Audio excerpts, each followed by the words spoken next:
Millions of Americans are anxious right now thanks to being stuck inside and worrying about coronavirus. And yet, weirdly, at the same moment, the nation has not been more on edge in at least 20 years. Some of our leaders have decided to make everything worse, exacerbate that fear by undermining the most basic kinds of law and order. This isn't theoretical stuff. This is very practical. Earlier this week, we told you about how Philadelphia and other cities were no longer arresting people for crimes, real crimes like theft, vandalism, burglary. You can break into your house and no one will get arrested. Now, in Cleveland, authorities have done one better. In the name of checking coronavirus, authorities there have released a man charged with murder, facing a possible life sentence. Richard Lundy pled guilty to child abuse charges after severely injuring his 4-month-old child nearly 10 years ago.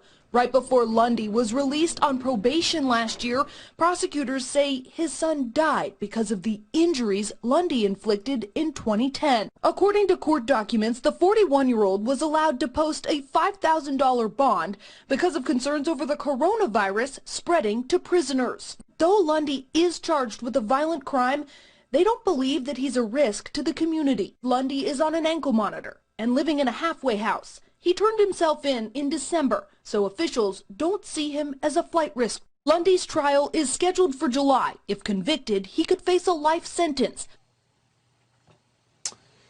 Well, in times like this, it goes without saying, and most people know this intuitively, it's important to protect yourself. If it comes right down to it, no one else will. But in Washington, D.C., that is suddenly hard.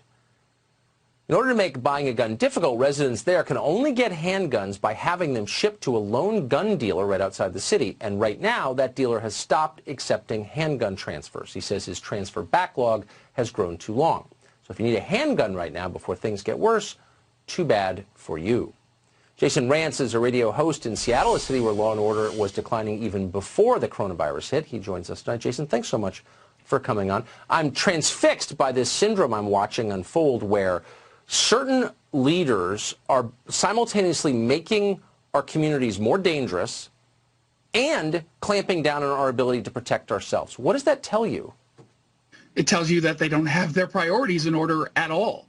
I think what's going on is, in a lot of ways, kind of what we expected, right? I mean, in cities like Seattle, L.A., San Francisco, New York, they're not really enforcing the law as it is. And so now all of a sudden we're being told, hey, guess what? If you are charged with certain crimes, we're not going to book you now because, well, you know what? We don't want to deal with the coronavirus crisis in a jail cell, which I understand, but there are certainly ways to mitigate the effects that the coronavirus can have on bookings. We're seeing all across the state, luckily not yet in Seattle, but I'm hearing it's going to happen starting next week, where certain types of crimes, the ones that they say are non-serious, so non-felonies.